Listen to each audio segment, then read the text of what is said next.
Spojené kráľovstvo sa blíži k schváleniu kontroverzných geoinžinierských experimentov s tlmením Slnka.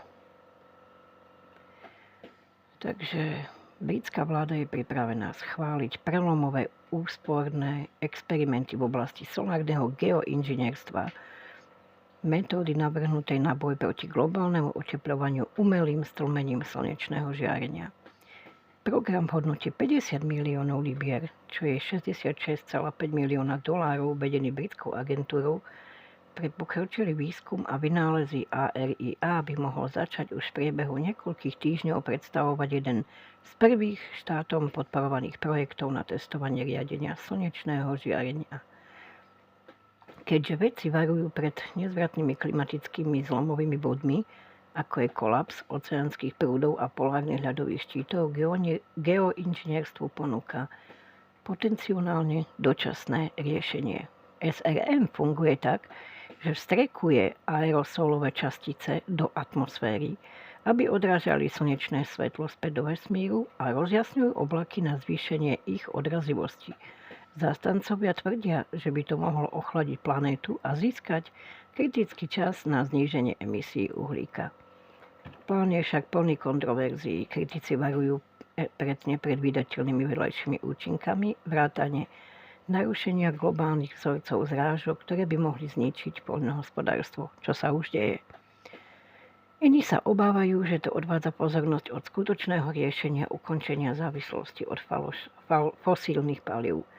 Napríklad súkromné lietadlo 1 miliardára vypúšťa 207 rokov znečistenia len za 12 mesiacov, čo zdôrazňuje, ako SRE môže zakrývať neudržateľné návyky.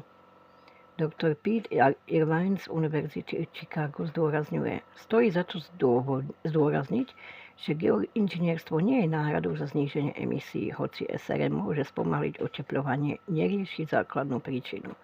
Medzi tým, rastúce energetické požiadavky, čiastočne spôsobené rozširovaním AI, ešte viac sťažujú znižovanie emisí.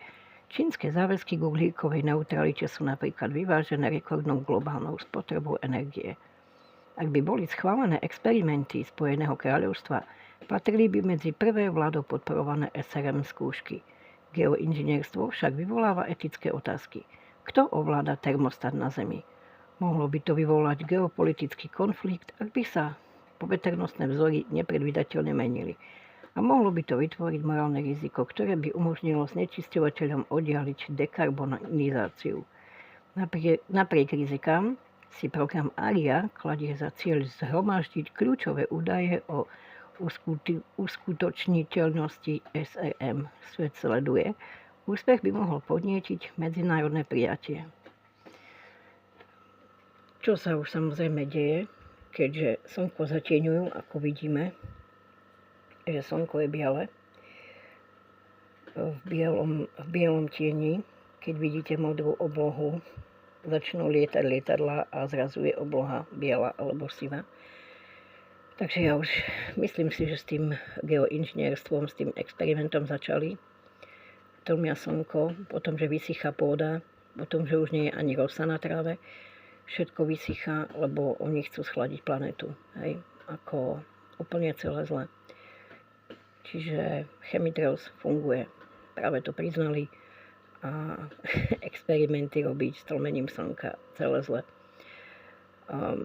Snažím sa hovoriť všade, treba sledovať oblohu, treba fotiť, natáčať, čo tí lietadlá robia, čo vytvárajú. Ako ja som včera pozerala na oblohu, prešlo lietadlo, zmizla čiara a po možno 5-10 minútach sa objavila tá čiara, ako vychádza spoza hory, čiže zanechávajú. Bolo to krásne, veľké a obrovské. Takže je to tak, no, chemtrails funguje.